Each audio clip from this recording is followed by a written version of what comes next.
everyone. Happy New Year, and thank you for joining us today for our very first webinar in 2025. And I'm very excited to have two fantastic mindset coaches for us to talk about, having a growth mindset. My name is Hermine Mbondo, and I'm the founder of Before Brand. So Before Brand is a storytelling-driven marketing agency for purpose-driven brands. And at Before Brand, we work with and partner with partner alongside mission-driven organizations to help amplify their impact. Why am I talking about Before Brand? It's because Before Brand is also the parent company of the Global Impact Hub. So I personally began my entrepreneurial journey in 2017 when I founded Before Brand. And over the years, I've witnessed firsthand, whether by mentoring other founders or through my personal experiences, that running a successful business while making a meaningful impact can often feel both challenging and lonely. So that's why we launched the Global Impact Hub.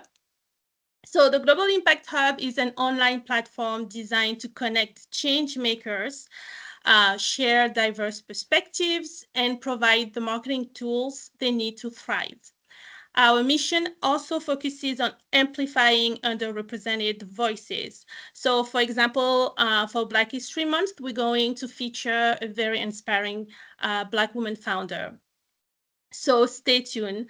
We also enjoy bringing diverse perspectives in our webinar series.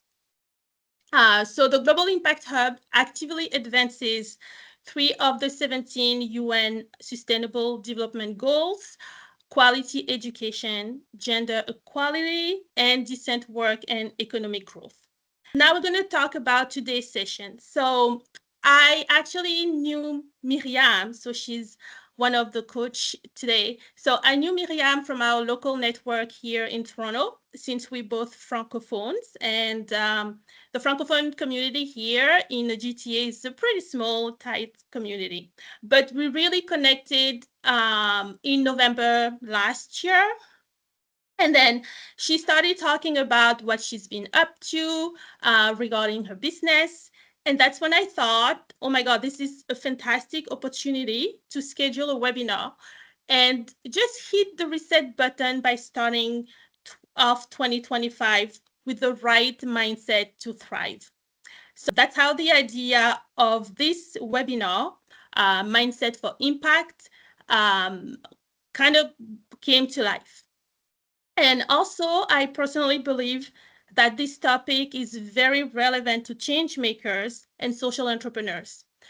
You know, if you identify yourself as a social entrepreneur or a change maker, chances are you give so much to others.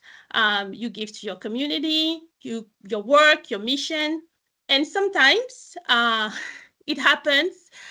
You sometimes probably forget about yourself and the importance of taking time to just focus on your own well-being and growth. So that's precisely why we're here today with my fantastic mindset coaches, Jevon Brian and Myriam Otterville, founder and co-founder of Brian Mind Consulting and Coaching Corporation. So our goal today is very simple. We want you to walk away with actionable tips and insights. So we're going to talk about different topics. So mainly 3 topics. The first one is how to develop a growth mindset that balances personal wellness with your mission for social change.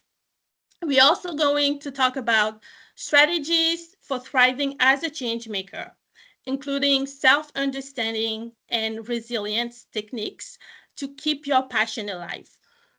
And finally, how to identify and serve your purpose using practical examples to maximize your impact on the communities you serve. So we're going to cover 3 main topics in today's session. So first, Jevon will talk about self-understanding, mindset, and impact. Then Myriam will follow up with developing a purpose-driven mindset. And finally, Jevon will talk about thriving as a change maker. So we're going to discuss for about an hour, and followed by I I wish like a 15-minute Q&A session.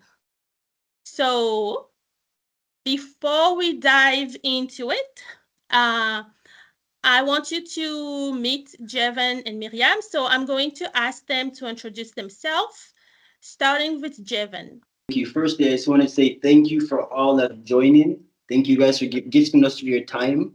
Today's going to be a very exciting session with Hermine. My name is Jevon Brian. I'm a mindset coach and consultant and an athlete, actually. I have a background in football, rugby, and basketball. And I've been a mindset coach and a consultant and athlete for over a decade now. I'm the founder of Brian Mind Coaching and Consulting Corporation, and we currently work with athletes, professional athletes, helping them overcome mental obstacles and leveling up their game. So Myriam, over to you. Yeah, thank you, Ermin, to introduce us today. Like, we really appreciated the invitation, and also have the opportunity to speak to a bigger audience because eventually, some people need to know what is the right mindset, especially for 2025. So how exactly what she said, Ermin. So my name is Miriam. I'm also a mindset coach. I'm an athlete as well for a decade. I used to train people in Toronto. Most of the time, it was women in business, but also corporation and education in different fields. And today, I joined Jevon to create a Brian Mind company, consulting and coaching to help professional athletes to overcome their mental challenges to dominate their game. Thank you. Thank you to both of you. And yes, so now let's go. Mindset for impact, inspiring change makers to thrive in wellness and purpose-driven growth. So let's talk about it. So, Jevon, from your experience as a mindset coach, how do you define a growth mindset, and why is it so important for change makers to cultivate this growth mindset? Okay, so first, in order for you to understand growth mindset, it's important to understand fixed mindset. And the difference is a growth mindset is somebody that's solution based, all about perspective. I like to say panoramic view, meaning they could see the whole view, not just one angle. Someone that sees failure as an opportunity for growth. This is all growth mindset. Sees a problem, but doesn't see the word problem. Switches the word for problem and sees a challenge, right? There's a difference between problem and a challenge. A problem is almost a roadblock, a obstacle. A challenge is an opportunity to overcome that roadblock, to overcome that obstacle. Okay, so that's a growth mindset. So a fixed mindset is the contrary. Sees only problems, believes in talent rather than skill. They don't have any belief in thinking that they can improve their skills through hard work or self development. Focus on negative self talk. So this is the complete opposite, and it's very important to understand the difference between the two. Now, it's important for change makers to understand that and to also cultivate this mindset because a change maker has to have a growth mindset.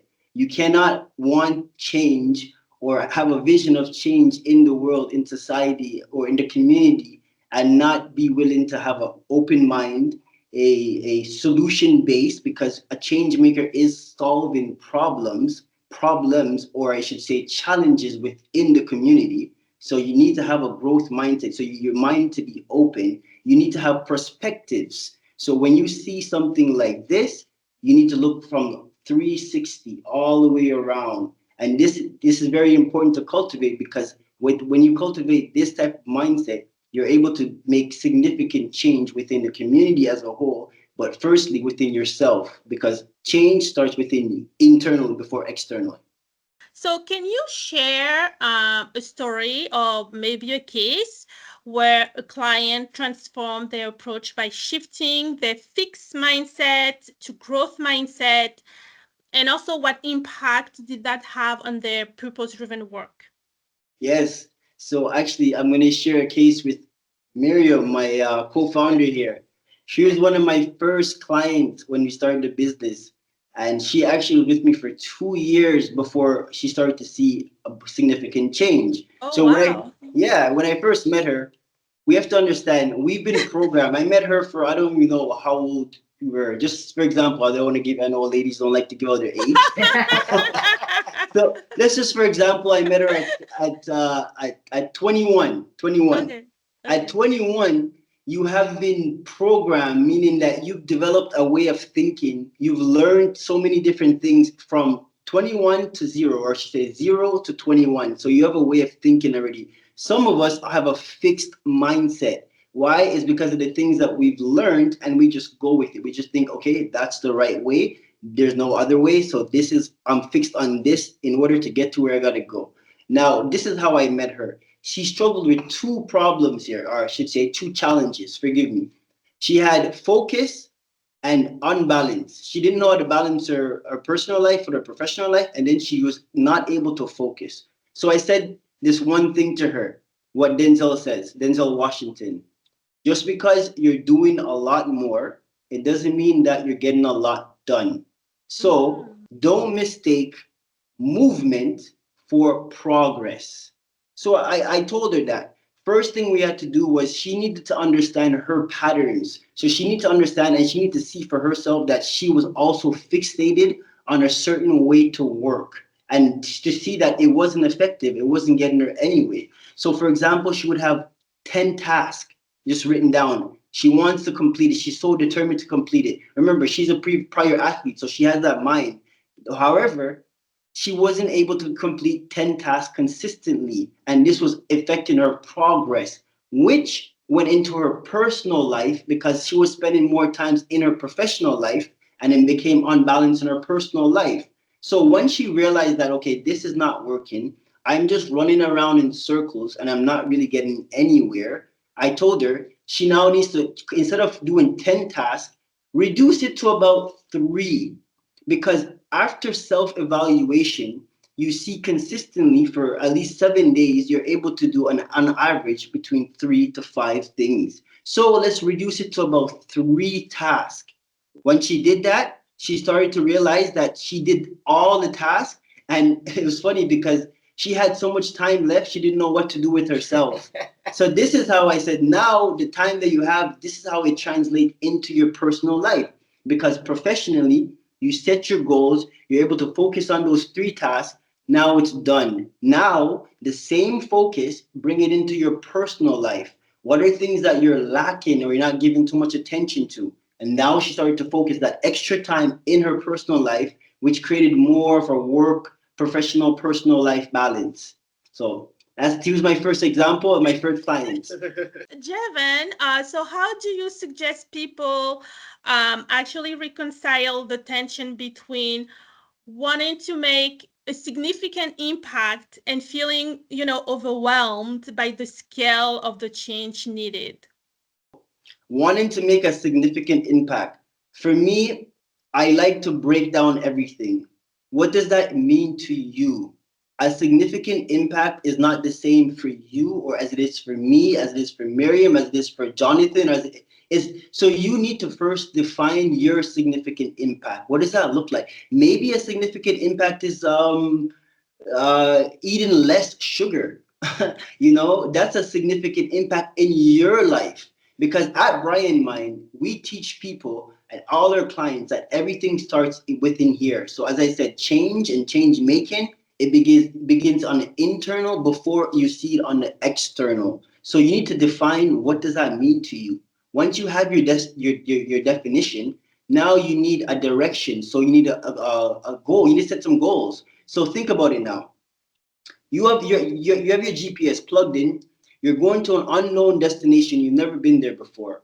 All of a sudden, your GPS stops working. You don't know what's going on, but it's not working. You knew where you planning to go, but you don't know how to get there.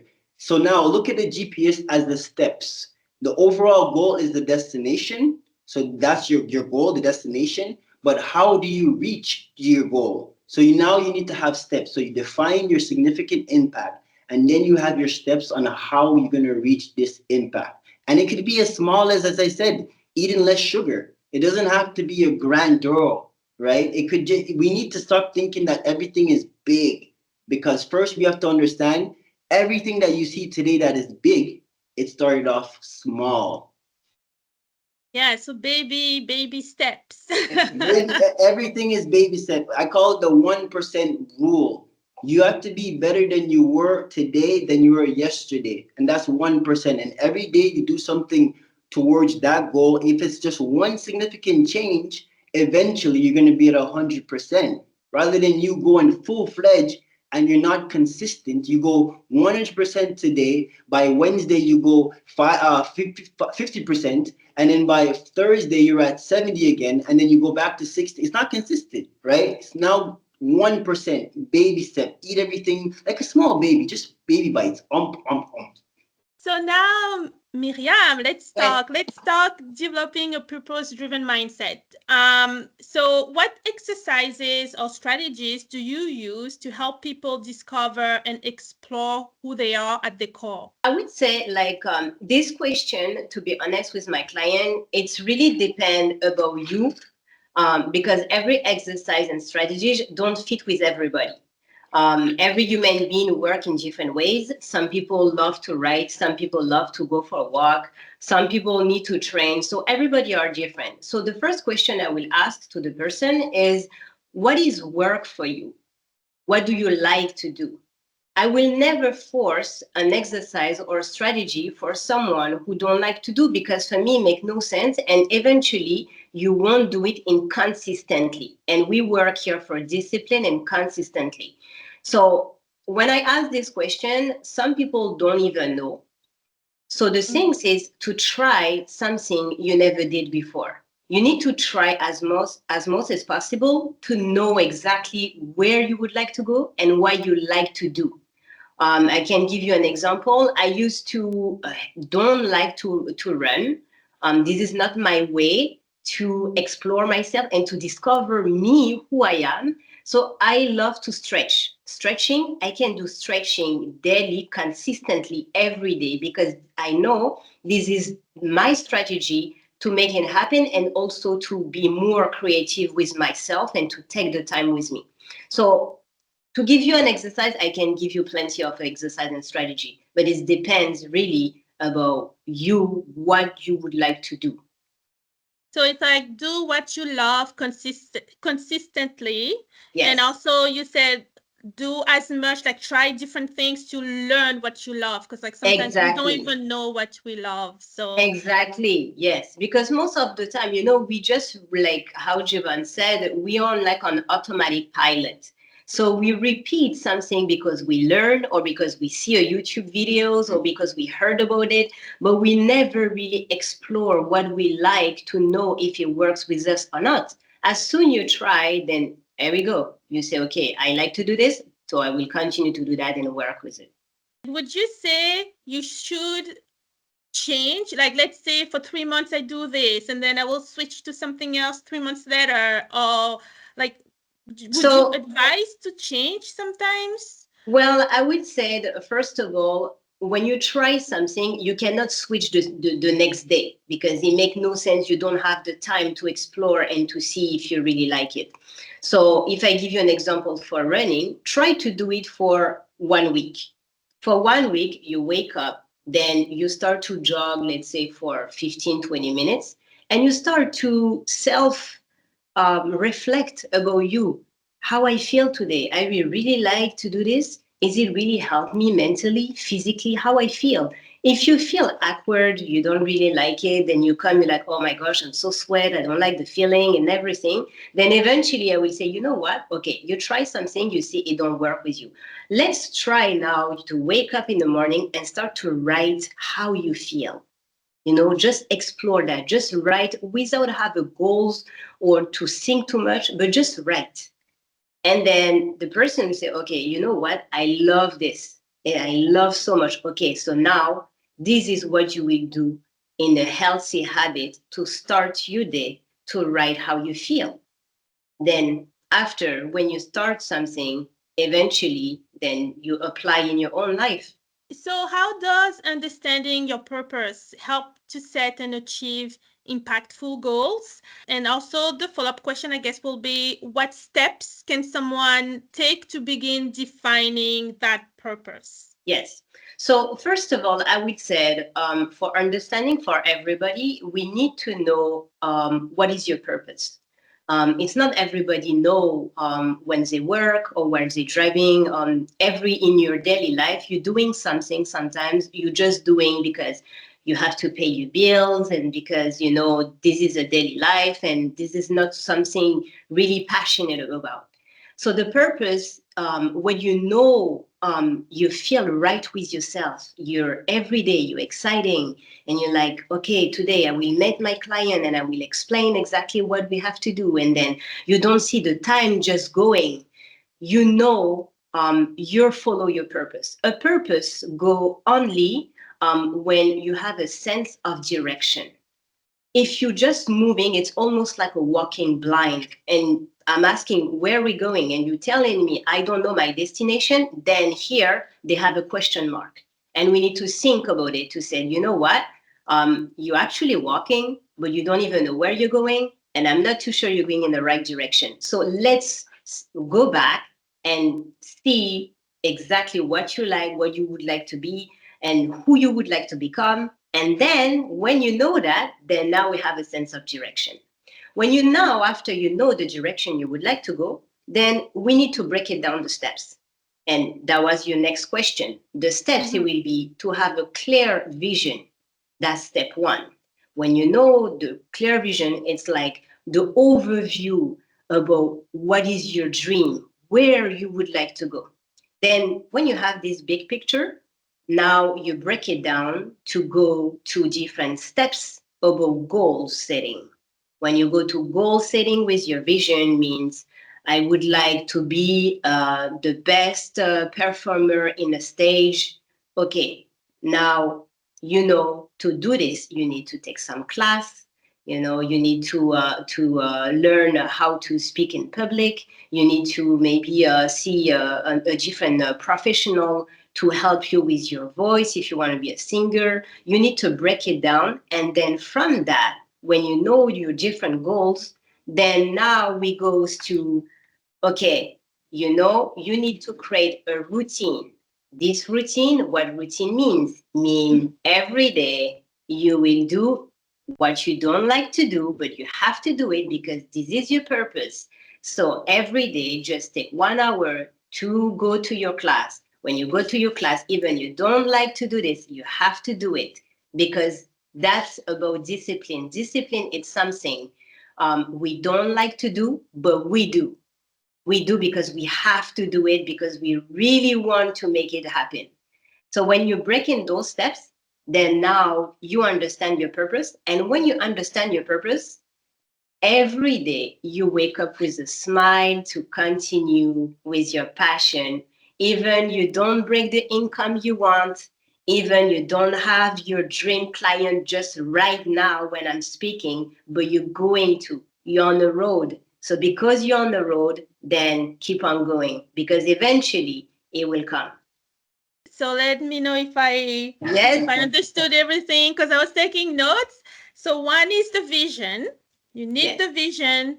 Then two, step two, goal settings. yes, And then three, the routine, like discipline, exactly. discipline, discipline. Discipline, discipline And with discipline. consistency. Okay. Yes. And this, how Jevon said at the beginning, this is the growth mindset. And the growth mindset, it is something you reprogram your brain to do something you're not used to do. So it will be hard, yes, but you will go to the road you would like to go. And if Wow. I may add, Hermine, Yes. you need to ask yourself some tough questions. Anybody that's trying to find their purpose or thinking, am I in the right purpose? You need to ask yourself questions all the time. You need to ask because it's you on you. It's you. You're your biggest supporter. You're your biggest fan. you're your biggest hater. Yeah. Who hates you more than you when you're not performing at the level you? Who's your worst? Yeah, the fan that says, "Oh, you suck." It's you, right? You need to ask yourself, does this get me excited? Am I happy? Am I truly happy? Can I do this for the rest of my life? And key thing, especially as an entrepreneur, as Miriam said, I'm not making the income that I desire now, but am I happy building the business I'm building or doing the thing I'm supposed to be doing at this moment? Am I happy? And if you have yes, yes, yes, then you start to see some alignment there. Miriam, how can someone identify whether they're truly serving their purpose? And how do they know when they need to make adjustment to align better with their mission? So, for the first question, how you know you're serving your purpose, Yes. how you identify, and I would say that, at the beginning it's very internal. Before going to external, because we program to look outside all the time. How people see me, I'm looking great on social media. I didn't have likes, I didn't have comments. So we base, on the world where we're just looking external environment before looking inside. So the first signal, it's always inside, to telling you, is it, I'm going on the right way right now? How I feel when I'm doing this, when I'm right now, I'm on live and I'm with Hermine and I'm with Jevon, how I feel right now. I really like what I do to share my passion, or I have like a small ball in my stomach and I'm not feeling so great. I'm so stressed, I'm sweating. I don't know my word, I don't know my script, I don't know what I will do. It's this small signal you receive from internal. It will tell you, um, is it the purpose I'm serving right now? That's the first step. Then, based on these steps you got, you now see external. On the external world, you will receive other signal. I give you an example. I did a live with Hermine and Jevon today, and I have a feedback from a woman who tell me, "Oh my gosh, Hermine, you was amazing. You're doing a great job. I love this live. Can you do another one again? Because I learned so much." It gives you a feedback about what you did exactly. Is it working with the audience you did? And when you have this signal from external consistently on that pattern, it show you're on the right path. So you need to pay attention about your internal and your external environment. And when you know that, it's almost like a market study in marketing. When you're looking out inside. Okay, we start a company, and then inside I know I have the right team, I have the right experts. Perfect. Now I need to get these skills, so I need to study that. So now I can open my agency because I have these skills. But in missing something outside, let me see outside the box with who I can work, who can help me to serve the purpose of my clients. So it's exactly the same with you. They don't have like a big change between what you see outside and with you. It's very interconnected, but you need to be self aware to pay attention about your environment and about you first, because it's not your environment outside who will define who you are. This is very important. It's most when you who you are internally, then after the external world will see who you are. You don't need to talk too much. They will see who you are. This is really great and it's so powerful. It's kind of like you define yourself, like you Yes. know who you are, and then Yes. people will see it. And then Yes. when you get those feedback, you're like, okay, it shines through. They see It shines. who I am. Yes, Okay. it shine perfectly. You don't need to speak too much. Like people will see. And I always say you always attract who you are, and you don't attract what do you want. Because who you are, it's a match with other personality like you. And you can avoid it. So sometimes we get very frustrated because it doesn't work with somebody we would like to really work with, but we need to be aligned with our values. with our purpose, with our mission, if that clash, eventually it cannot move forward, because on the long run, you won't go where you would like to go. And then again, you will have some external signal who will show you, look, Myriam, it doesn't work with this person. You keep on forcing so much, but you see this happened. So stop. It's okay. It's okay. You work with somebody else. That's fine.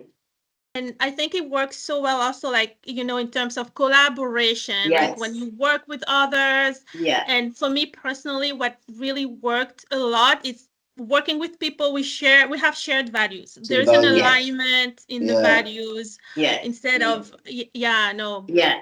Completely. Beautiful.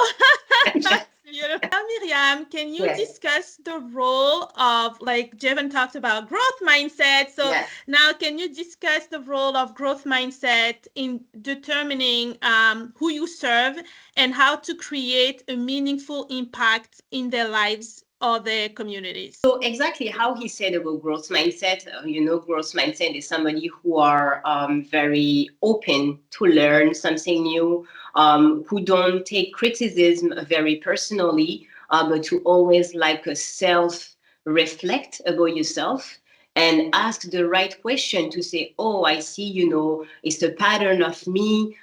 People used to say, I'm coming all the time late. I think I need to pay attention about my behavior if I would like to improve myself. Because let's say another person will come and it won't work. This person will take it very personally, and I will probably miss the collaboration or miss out the clients or whatever. So I really need to take everything and every details about what people said, um, more like in open-minded, like try to really work deeply on yourself, on self-development.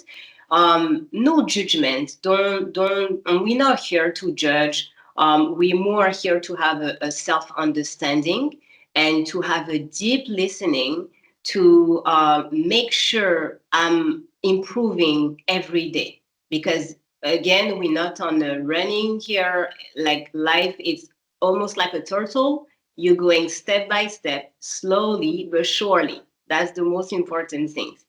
So the growth mindset I would say for myself, if I talk about me, I'm coming from fixed mindset, to be very truly and honest with you. I'm coming from France, born and raised, where everything for me is just one way. I don't see another way. This is the right way. You can tell me anything. I won't trust you, and I will go in my way because I used to be stubborn, very stubborn. So this is for me, this is where I'm coming from. And I can talk about when I reflect, when I see client come to me, and I can see this fixed mindset sometimes when you try to advise, you try to help, but we're not here to help somebody who don't want to be helped. Right.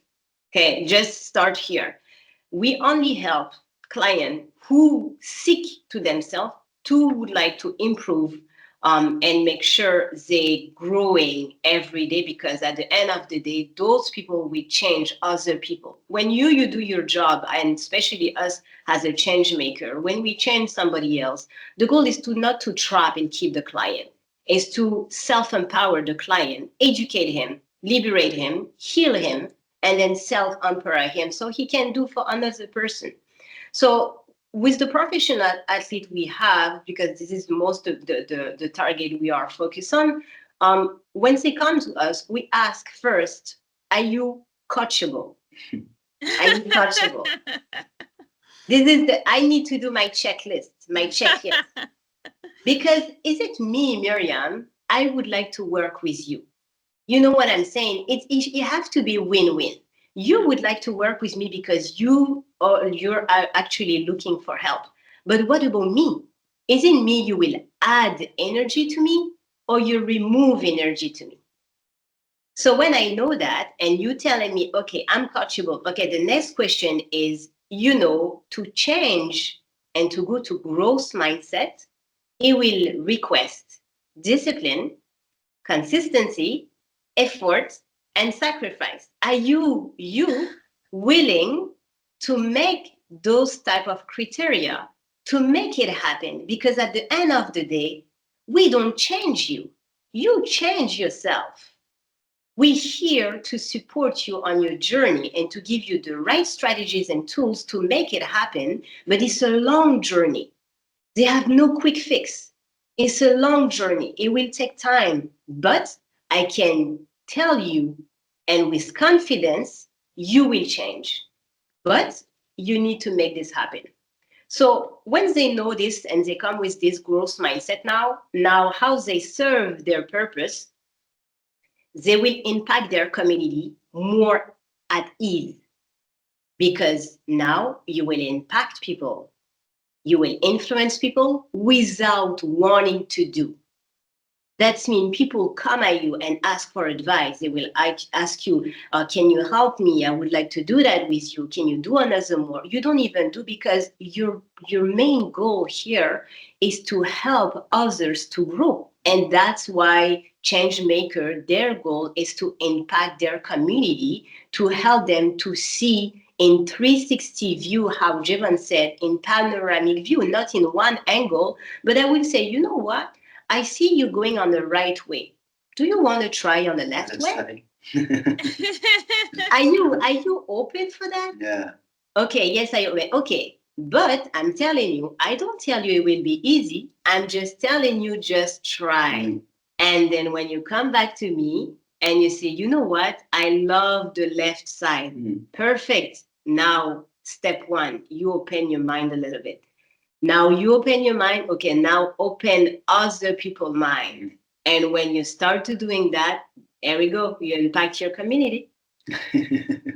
I guess when you were doing all the list and when you say sacrifice, I just wonder how people react when you have discipline, sacrifice. Are you ready? Let's go. I know. Just to sometimes when you just heard the word, it sounds like so military, like very intense work. But seriously, this is not what it is. It's like almost an illusion about this like workout training games when you have to work so hard. If you don't do like 30 push-ups, then you're not getting no muscle. Yeah. You know what I mean? It's like, yeah. But it's not like that. It's really not like that. Like really, when you work baby steps, and we teach you how to open more your mind in different ways, you will realize like how powerful it is for you, and you're growing in different ways. Because after you discover yourself and when you know who you are, then you become unstoppable. Because you know who you are. So nobody can come and telling you you're not on the right way, you're not doing good because you know you.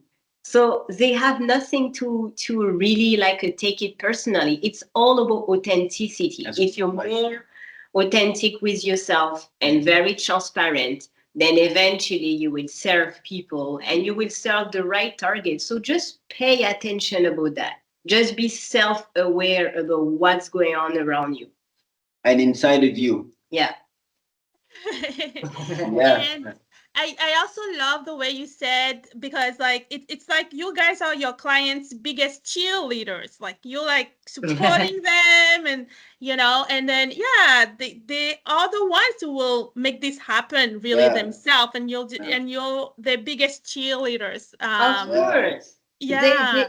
Like seriously, like when the clients come, and we always like a feedback all the time because we like to talk about our client, how they feel, and do you think that's the right client who can work with you? And the most important things we always ask is how the clients feel and how you feel, because we need to be aligned all the time. It has to be like very fluent like a water. It's like when you're going to swim and you feel so good because the water is warm, and because you're so liberate and it's so limitless. This is how you want to feel every day.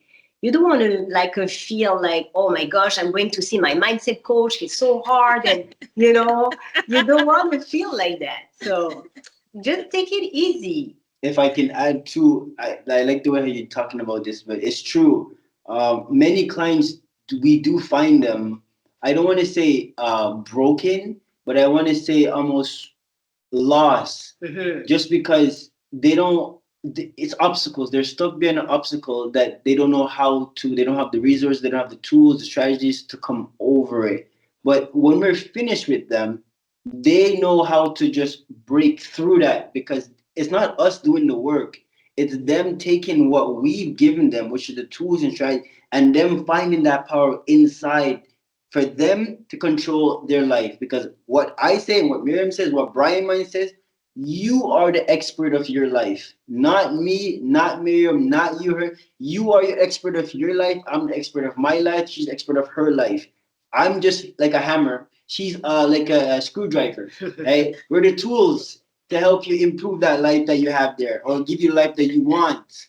That's true. That's a really great, actually, transition to the next part where we're going to talk about thriving as a change maker. So now, Jevon, thriving as a change maker.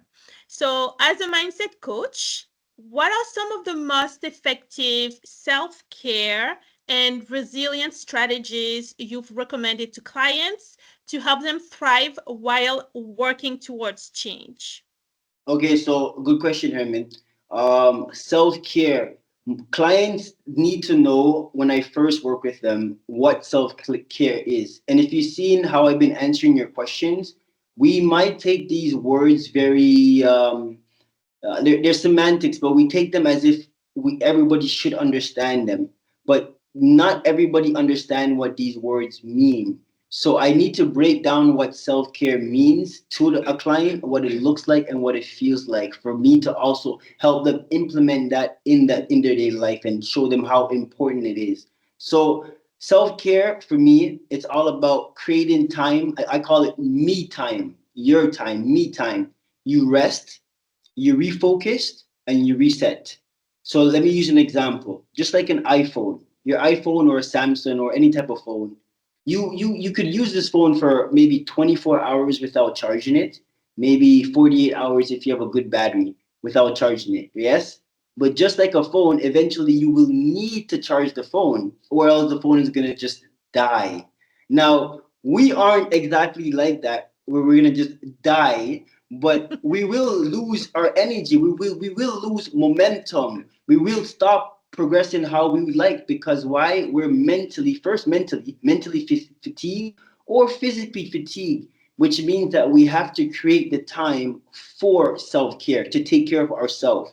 So what does that look like? As I said, it's not one shoes that fits all, because self-care looks so different for everybody.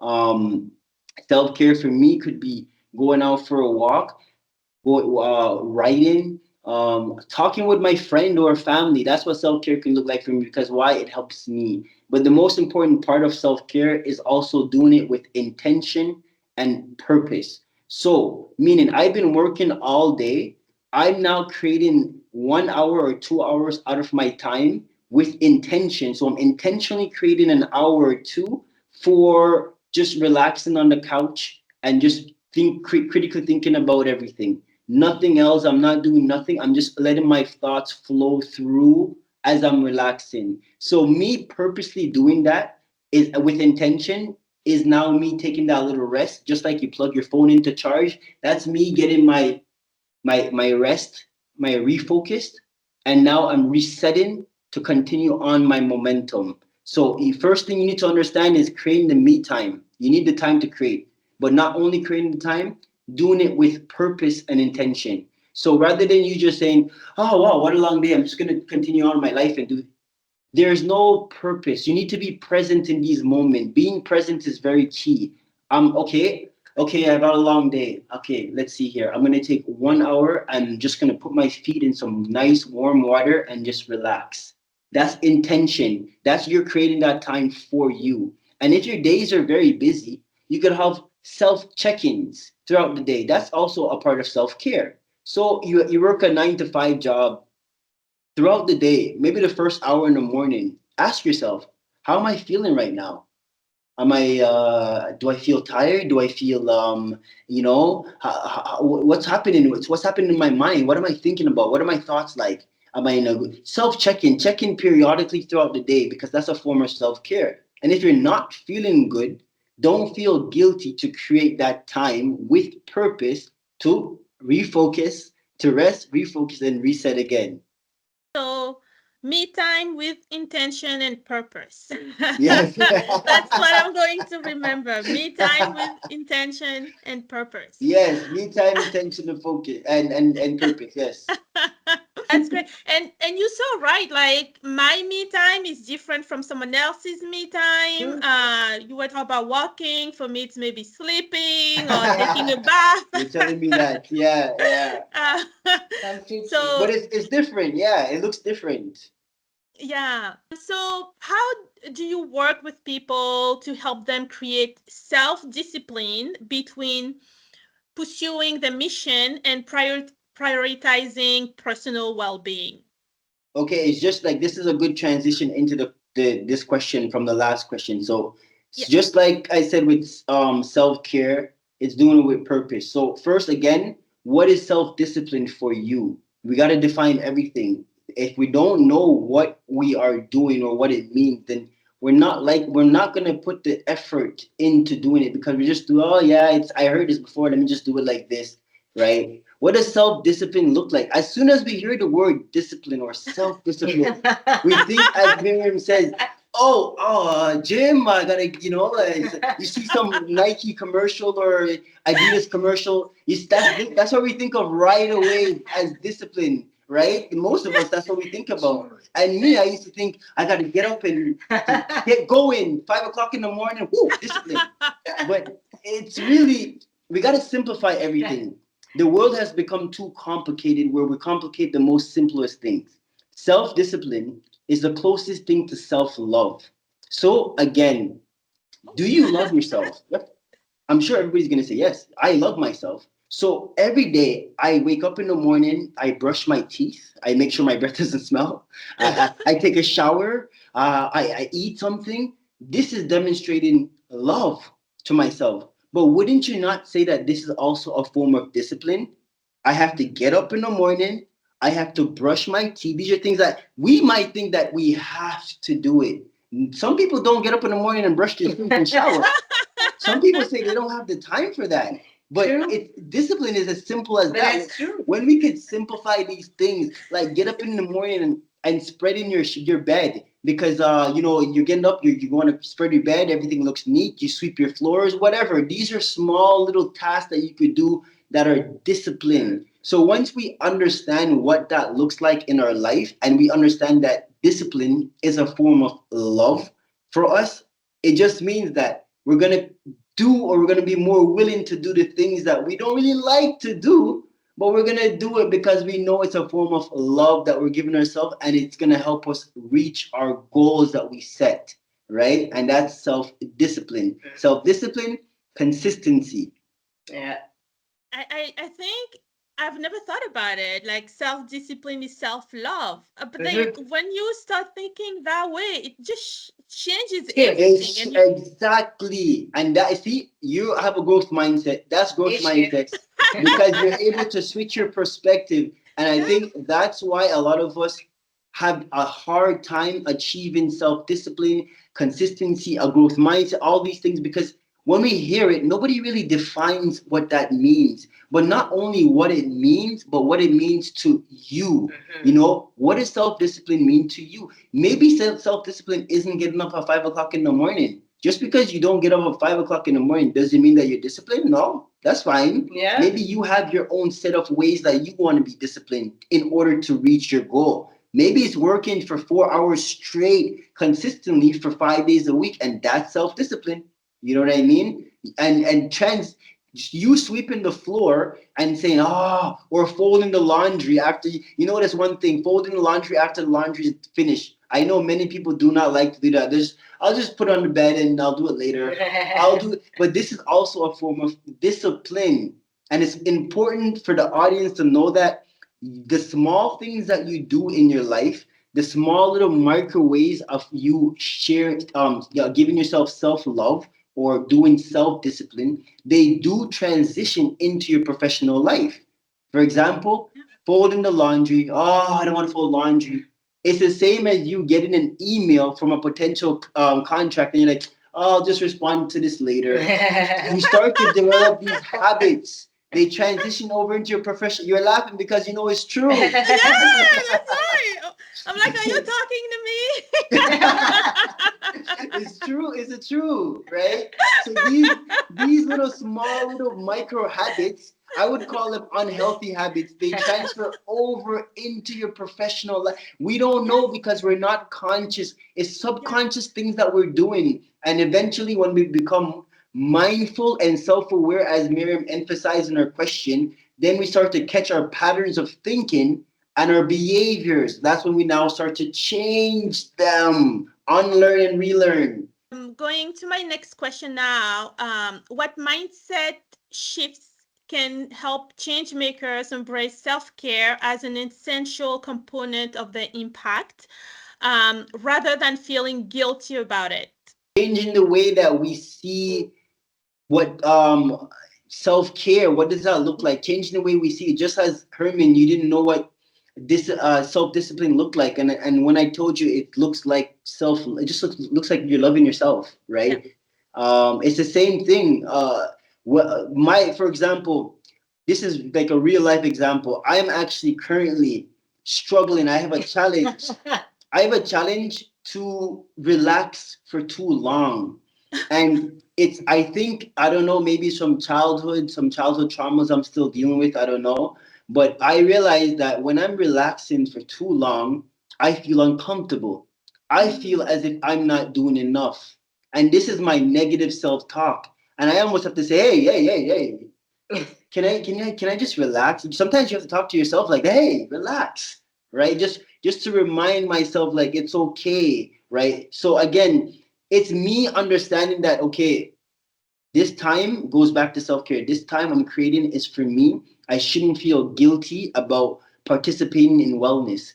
And you can't divorce the two. You need wellness to continue to be a change maker or to strive with purpose.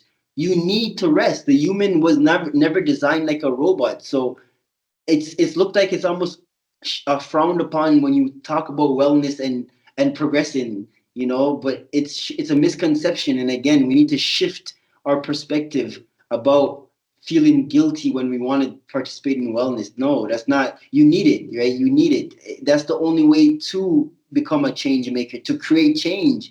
You need wellness it goes hand in hand. And I have to remind myself that every time I start to feel when I sit on the couch and I start to relax for too long, and I start to think about, oh, I'm relaxing for too much. Maybe I should go write something or create a program. Or maybe I should go do some follow ups. I say, no, I need to relax now so that when I do go write a program, do go write an article, do follow ups with my clients, I'm energized, right? I'm more alive and alert, and I can give that full energy for quality work, right? So don't feel guilty about it. Don't feel shame. I think we should accept that it's a part of the process and we need to trust the process. It's interesting because you took your own example, and I kind of want to ask you, how is your process going? Well, I mean, it's progressing, but Okay. it's a work in progress. But it's going because, as I said, I had to discover my patterns of thinking. I had to become aware. I had to become mindful. When I'm in that state of wellness, why am I feeling guilty? Like I'm doing something wrong, and then going deeper and exploring myself. I do a lot of self exploration. That's how I grow. That's how I develop all the time. I realize that okay, maybe this has to have some type of connection from my childhood. So every time I get like this, I just have to reinforce positive self talk. It's okay. Nothing is wrong. You're not doing anything wrong. You're actually doing everything right because it's gonna help you progress. It's gonna help you feel better so that you could do more work. So it's okay. So it's a lot of positive self-talk, right? Changing the way I actually see it, understanding that this is something I am dealing with it. So self acceptance. I'm currently dealing with this, and I'm taking the steps, which is the 1% rule. I said 1% every day to unlearn this trauma or unlearn this behavior and relearn that it's okay. It's a part of the process. Yeah, like being aware, and it's good that you're self-aware, so you can like have those positive, talk to yourself. Yes, we have uh, to. Yes. yeah. We're in a society now, Herman, where there's so much information happening, and it's hard for us to be mindful and aware and self-aware. We just do things on autopilot. All that means is just think about watching a marathon on Netflix of a show. You watch it just running, and now Netflix has this new feature where you don't even need to do anything. It just changes in 5 seconds. So that's how life is going. You're just doing it just because, but you're not actually thinking about it. When we begin to think about what we're doing and why we're doing it, we start to learn a lot about ourselves. Like, wait, I've been doing this for the last 5 years and I don't know why. So now we're gonna go to the wrap-up questions. Boom, Good. boom, boom. Yeah. So, the first one is actually for you, Miriam. Yes. Um, what are some practical steps or mindset shifts people can adopt right now to set the tone for a successful and balanced new year? I will say, first of all, self awareness. Okay. Self awareness, self observation. You need to observe yourself, your behavior, at least do for one day. You wake up in the morning and you try to be very aware about your behavior. If you're going to work, if you're speaking to somebody, try to track your day. When you will start to track your day, you will see a pattern. I give you an example. I wake up in the morning and I have two, three calls. Just wake up in the morning. I didn't have the time to go shower. I didn't have the time to meditate, nothing. Just the call just happened like that. And my subconscious, how Jevon said, I just pick up the phone and right away I answer the phone. And it's been 1 hour I'm on the phone and it's 8 a.m. in the morning. I didn't do nothing. I just jumped to my phone. So if you see a pattern like that, they have a question mark here. So that's mean they have something you need to work on to not go into the external world right away when you wake up. Can you imagine you just wake up? You don't even know what's going on. You probably have some dreams in your head and you wake up and then you jump to your phone to answer or emails to answer. This is crazy. But because we program like that, we program to answer people right away because we don't want to disrespect. So we're like, oh, you know what? I need to respond like right now. If I don't take the call, then this person will be so mad. No. Step one, self-awareness. Be very observant about yourself. Then step two, when you know and you're very self-aware, eventually you will start to correct your own behavior. So the healthy habits, I will say, when you wake up in the morning, just for 5 minutes, try to visualize your day, how your day will go, what I have to do today. What is the three top priorities? What is the three urgent priority I have to tackle today? I don't think about other things, just that. I have 24 hours. I slept for 8 hours, so that means I have 16 hours left for this day. What is very priority today? When I notice and I write on my board or on my calendar or my schedule, then now I'm starting to apply what I work. Because when you have knowledge, but you don't apply the knowledge, then it's waste. It's completely waste. It's almost like reading a book. Oh my, how long you read a book? I take 3 days. On 3 days, I finish the book. Okay, can you give me a summary about this book? Oh, I don't remember. You know what? I don't remember. I just start a new book. Okay, so for me, it's a waste because you want to read so much book during the month, but you don't even remember one sentence about what the book. And then the worst part, it's you don't even apply what the book said. So what's the point, right? So that's what I will give for answer. Self-awareness, observe your day. Then number two, start to visualize your day. And number three, start to write and make the three top priority of the day before start anything. Would you also kind of advise, like some people, like I heard, like some people saying it's great when you wake up in the morning to just take the time to say positive, thoughts and positive thinking, Yes. Gratitude. every Yes. every morning. Yeah. Would you Yeah. recommend that too? Well, yeah, I can definitely advise that. And I can even give you my own routine, like how every day me I started. First of all, when I start, I don't start my day without visualization. Yeah. Sorry. French and English. I don't even start my day like that. So that's mean I see how my day will go. Okay. I know what is the priority for my day. I Okay. can anticipate certain pattern and behavior I have, so I know exactly how it will go. And then when I finish to do that, then now I know I have to take my shower, I have to prepare my breakfast, I have to write my day, I have to write how I feel today. Then when this is finished, now I can go to my phone. My phone is the first is the last things I'm doing. I don't even touch my phone. Yeah. I don't, because I know the phone it will go on and on and on. So the phone can wait. They don't have something so urgent when right now you will die or go to the hospital because something happening. You know what I mean? So you really need to think about you before thinking about the external world. When you think about you in this way, trust me, your day, your months, and the year will not go at the same how it was last year completely. When you start this habit, you want to move on.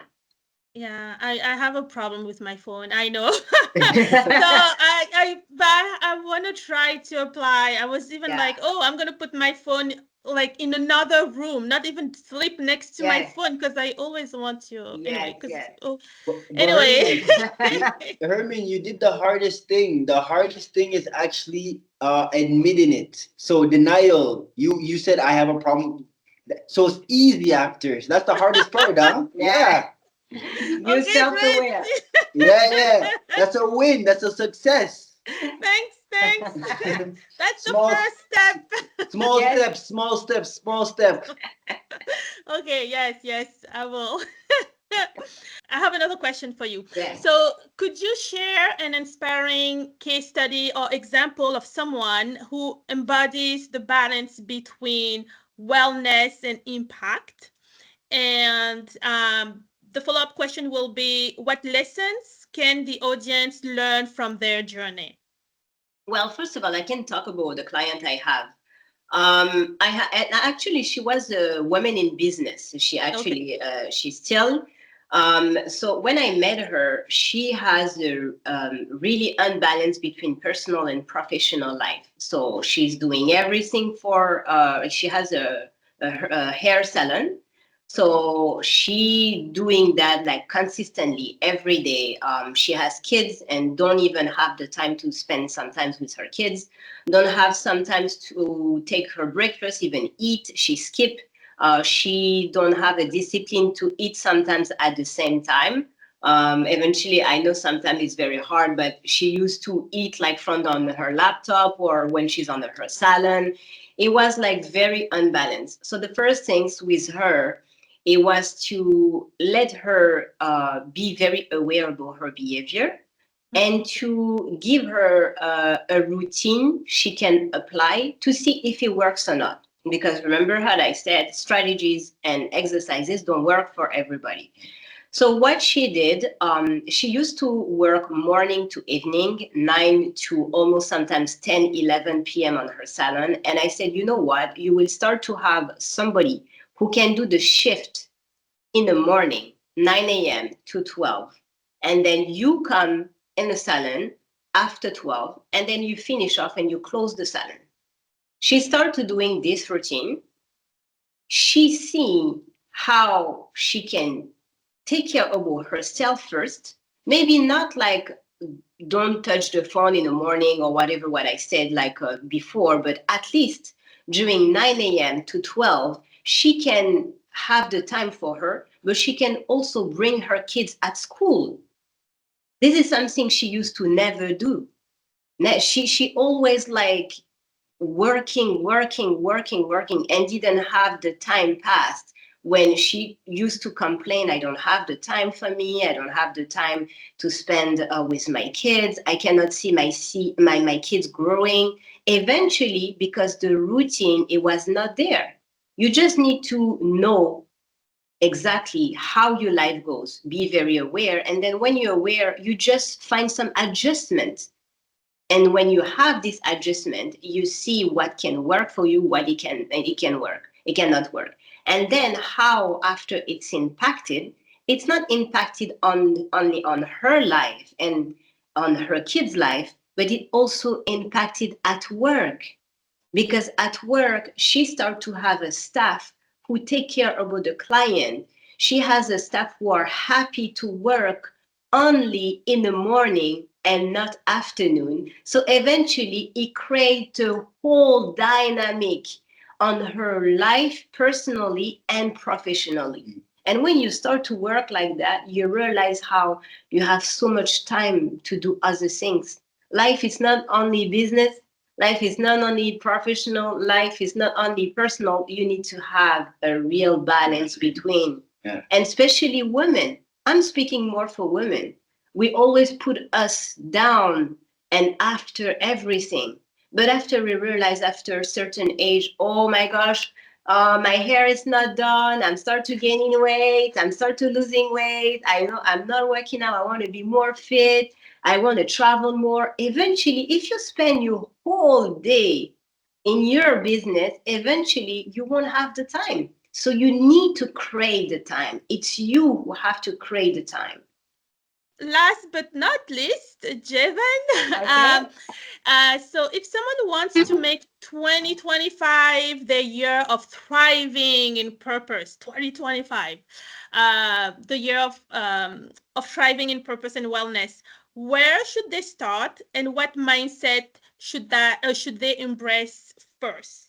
First of all, throughout this whole webinar, we spoke about growth mindset. So I think the first place they need to start is understanding what a growth mindset looks like, and the difference between a fixed mindset and a growth mindset, and now start to apply these in micro ways, micro challenges, micro opportunities, micro situation, because you have to start small to get big, especially when you're on the journey of self development, personal development. It's not easy, it's very hard. I say that because we don't normally get taught to work on ourselves. We get taught to work on everything but ourselves. So now to look inside, it's very difficult. And some people don't even want to go. There's some places that are so uncharted, people don't even want to go there. So you need to first have a growth mindset. The next thing is you need a plan action. So as I played football, American football, the longest, and we never went out there without having plays to win the game. The goal is to win the game, score as many touchdowns as you can, and win the game. But we never went out without having plays. So I applied this external physical activity and bring it into my own life. Have a plan. I always have a plan with everything I do. Have goals. The plan is to accomplish the goals. Remember what I said prior? If you have a goal like a GPS, if you don't know where you're going, then you're going to get lost. It's inevitable. So have a plan to achieve your goal. And when you have that, break down your goal. So not just a goal. I want to lose weight this year. I like you, Herman. I don't want to touch my phone in the morning for 3 months. Okay, this is fantastic. Anybody could plan a goal. That's excellent. 5 days later, I'm touching my phone. Like have a plan. What does that look like for you? I don't want to touch my phone for the first hour in the morning when I wake up every day. So what does that look like? Okay, I don't care how much time my phone goes off in the morning. I'm gonna take 1 hour for myself. If that means I have to get a watch or I have to get a plug-in clock, I'm going to set 1 hour before. These are small. So that's your plan to achieve your big goal, right? So three things. Have a growth mindset. So figure out what that means. Open mind, adaptable, flexibility, only sees solution, doesn't see problem, and and focus on failures as lessons to be learned for success. Second thing is plan of action. You need a plan, you need a playbook. What's your play to accomplish your goal? Three things here. And in these things, you need to focus on who you are. Who you are, what is your purpose, and how and to whom you serve this purpose to. Those are the three things, six things altogether, but they go hand to hand. So it's three, and it's a branch. How and these are the three things you should focus on to make 2025 a successful year, an impactful year. My plan is to put my phone in another room, maybe in a drawer. I just Something, hide my something. phone. Yes, yes, yes. Remember, start small. So even if Herman, even if it's 30 minutes, it's better than the 30 minutes that you didn't do before. So Yes, that's success. What's yes, when it we is. think about success, what's success? It's not about money, it's not about cars, it's not about things, it's not about resources, it's not about stuff. It's about accomplishing a set goal. So if you plan not to touch your phone for the first hour in the morning and you didn't do it, you're successful. Ta-da! That's a success. Yeah, such a great, I think, transition to the first Q&A session question that we had. So the question is, the growth mindset and change requires a lot of consistency and patience. Yes, Do yes. you have any tips for people who may feel burned out going through this process? I would say, yeah, eventually, I would say to the person who asked this question, this process is not something easy. We need to very acknowledge that. Yeah. A transition to change and to leave your old self to the new self, it's not something easy. Sometimes for some people it takes months, some people it takes years. Like seriously, this is a long journey. Yeah. Yeah. So when you know that now, I would say that you need to stop what you do when you try and reflect. I give you an example. If I'm going to write, because I love to write, for 3 months period, for 3 months I'm just writing. The month three, I'm start to burn on myself and I don't have any more creativity.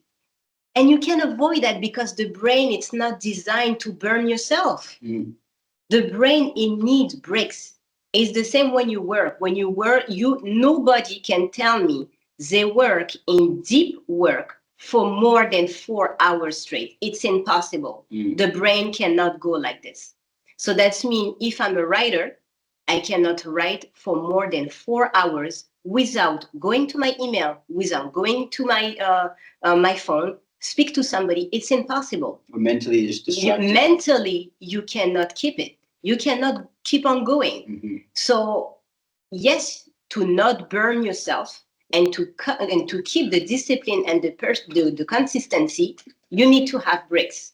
So I give you an example. You every day just do 1 or 2 hours. Don't burn yourself. You love to write, just write 1 or 2 hours. Don't go for like 4, 6, 8 hours. It doesn't make sense because you will lose different creativity in your brain, and then it make no sense to create something you don't want. Like you don't want to put outside like a work without so much passion. So break it down small, and so how we said small baby steps. 1 hour, 2 hours every day. The most important thing is to stay consistent. It's not to do one in Monday, the next one you do on Thursday, and the next week you don't even do at all. And then you go to the week's number 4, and then now here we go. I'm going every day, and then shut down. Mm-hmm. Now I'm not going for 6 months. This is not consistency. Here, consistency is to do daily, yeah, but small. Mm-hmm. I'm doing every day 1%, how Jevon said. 1 hour or 2 hours or even 30 minutes, Yeah. 20 minutes, it Yeah. doesn't matter. At least you're doing it. Yeah. And that's exactly how you don't burn yourself. Hmm. So just to add just a little bit about what Miriam said, she did a good job answering the question so far. Uh, just understand this is a lifestyle that you're creating, and it's not a hobby, something you're doing for fun. You know, when you're transforming your life, it takes work. So just like Jordan Patterson, he's a Canadian psychologist. He said, it's easier to conquer a city than to conquer yourself. Just to show you how difficult we as humans or people can be. So it's hard. Know that it's hard. It's not easy. Know that what you're signing up for is a difficult task, but it's a rewarding task.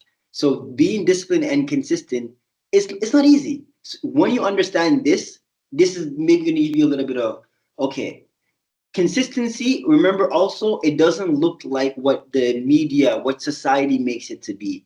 So consistency isn't being 100% or showing up 100% every day to that task. It just means doing that task every day or consistently.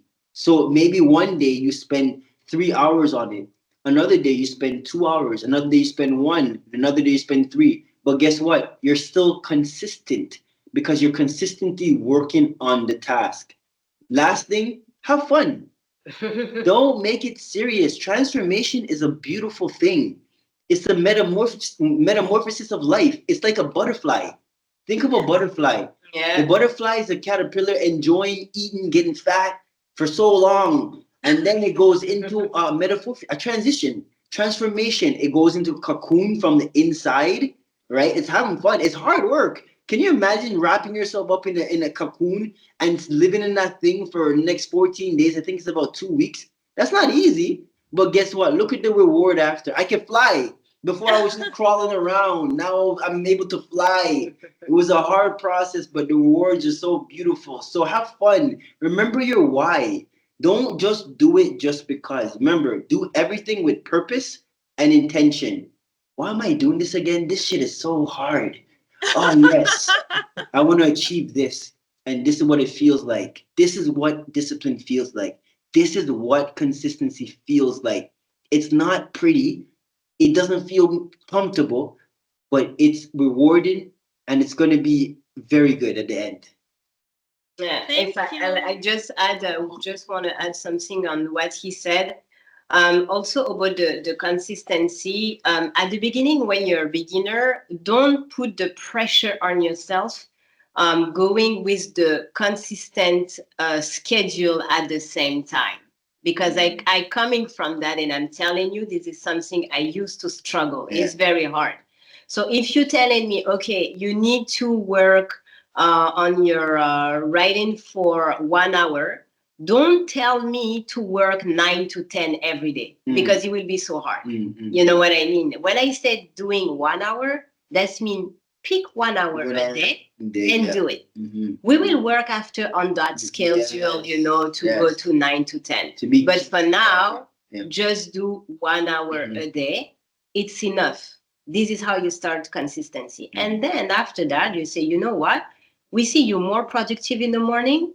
So try to do 9 to 10. And if you're telling me, oh, I'm not a morning person, I prefer by night. Okay, now start to work by 9 at 8 to 9, and then keep this routine. And you will see for yourself. You will be so proud of you to accomplish that. There's a Thank there's a there's a lot of self-evaluation. A lot of, is this working for me? Is it not working? Why is it working? Why is it not working? Because you need to consistently adjust to what works for you in order to achieve full consistency, which is 9 to 10. Or just picking an hour and figuring out, okay, does this hour works for me? Does not work for me? Right? This is how it starts. So the next question is for Jevon. So question for Jevon. Given your background as an athlete, what has been the biggest takeaway for a growth mindset that you learned from sports and have applied elsewhere? The biggest takeaway being an athlete, on my background, I'm still athlete because I'm still fairly active. Um, it's learning how to perspective, learning how to take this game face, I guess, game face or game day, game mode, and turn it into reality. So rather than playing in this on the field and going to a game and scoring touchdowns or shooting basketballs and getting it, I now turn it into the business world or my personal life. What do I mean by that? Okay, I have to send 10 emails and do 10 follow-ups today for clients. So this is my touchdown. And yes, this for me to do that, I'm gonna score a touchdown and I win the game. So my competitor is me. I'm going up against Jevon. If I don't do this, I lost, which means I lost a part of me too. So I set it up all the time like a game. I'm in a scenario, and this is how I took this background and put it now into my reality. I need to go to the gym. Plus, I had to finish writing an article, and then I gotta cook something to eat. I'm in the game. I got all these are all touchdowns for me. Getting setting up the time to go to the gym, boom, touchdown. Coming back home to cook, boom, touchdown. Writing those articles, touchdown. That's how I keep going. I'm always challenging myself. I don't look at anything or anybody as a competition. And I know we get into tendency to compare ourselves online and stuff, but I've learned to look at me all the time and say, okay, Jevon, you're not doing that, not doing so good. Or I have a thing where I go into the gym. Miriam says, "So, what's your plans today?" I said, "Oh, I have an appointment with Jevon." What do you mean? I said, "Yeah, I have a training session with Jevon." So I make appointments with myself. You know what I mean? So all of this from the sports world, I transition now into my reality, and it just keeps me disciplined in all the areas. Wow. Yeah, I'm gonna start making appointments with myself now. Oh yes, take yourself on dates, make appointments for yourself. You have to wash your clothes. You have to go to the laundromat. That's all for you. Yeah, yeah. And then it's self love.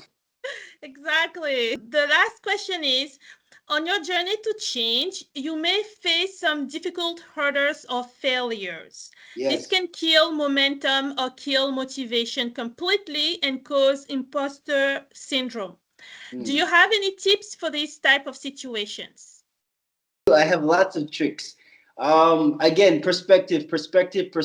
I say this a lot because life is about perspective. It's how you see things. There's things that you can't control. Once you accepted that there's just things that, especially on the external world, that you just can't control it. It's gonna happen. Just accept the thing. And I mean, you only can control you. So, firstly, did you really fail or did you learn something? Because Mhm. what is failure? Again, perspective. For me, you only fail when you fail to try, which means that failure only exists when you don't do anything at all. So if you continuously working towards something and you're failing, rather than looking at it as failing or failures, look at them as lessons. What am I learning from this? Because this lesson that I learned from this failure is helping me get 1% better than I did last time. Like Thomas Edison, I think it was like 1,000 attempts or experiments he did before he actually got light. And they asked him, "So you failed all those other times. What did you do differently?" He said, uh, I didn't fail. Those are all my attempts for me to actually get to the light itself. So it wasn't a failure. I just need to adjust what I was doing every time that I wasn't successful in order for me to be successful, which is now I have the light bulb, right? So we got to look at life like that. Failures is inevitable. Embrace it, accept it, and know that you can't control it. And just like riding a bicycle, when you first jumped on the bicycle, you didn't just, oh, no, no, no, no training wheels or nothing. I'm riding the bicycle, nothing. No, no, no, no. It doesn't work like that. You will fail. You will fall off. You will get hurt. But guess what? What makes you different from anybody else is that you continue going. You pick yourself up, you get back on your bicycle, get back on your laptop, get back on your feet, and just keep on moving. Because what did I learn from that failure? That's not a failure. Oh yeah. What did I learn from this failure? But it's not a failure. What lessons did I take from this? Okay, now I'm gonna implement it on my journey moving forward. Oh, it wasn't successful again. Okay, I'm gonna take this. That's not working. Okay, I'm gonna success. That's how you keep going. I will add something about what Jevon said, but just a few words. Failure exists only if you believe it. Just start just right there. If you believe it was a failure and it was not a learning process, then yes, it's a failure. But therefore, if you believe you learned something about what happened, then now you can switch your mind. Because they have nothing in the world where you will always win. You know what I mean? So when you learn on the process, first of all, it doesn't really affect you because you know who you are. And if you know who you are, that means you gain confidence. If you gain confidence, then nothing can really push you above the obstacle without reflect yourself. So that means if you thinking you fail, but you know who you are and you have the confidence, then you will try again. But eventually, if you believe in failure is a failure and you don't know who you are and you don't have the confidence, then eventually you will continue to go on that mood and say, you know what, I'm failing all the time. Yeah. But this is not what it is. They always have something to learn when you fail. And to be honest, you need to fail. It's needed in the process. It's necessary. Especially if you want to grow and have that growth mindset. You have to fail many times as possible, I would say. People don't like to fail most of the time. They want to succeed so fast. But when you fail so many times, eventually you will have so much feedback to be the best version of yourself. And again, it's coming from confidence. For me, I attach that with self-confidence because if you're very confident with yourself, eventually you turn everything in opportunity. And you're like, you know what? It didn't work with that person. I think it's great because you know what? Well, I know who am I, and then we're not aligned with our value and our purpose. So you know what? I move on. Fine, it's fine. This is how you have to apply everything. That's it. Wow, I love that. Yeah. And yeah, like since failure is a learning process, I want to say let's embrace learning. Let's embrace learning. Wow. So these were all the questions in the chat. And thank you so much. We talk later. Thank you Thank so you, much. Herman. I Thank you for appreciate inviting it. us. À Take la care. See prochaine. you. À la Bye. prochaine.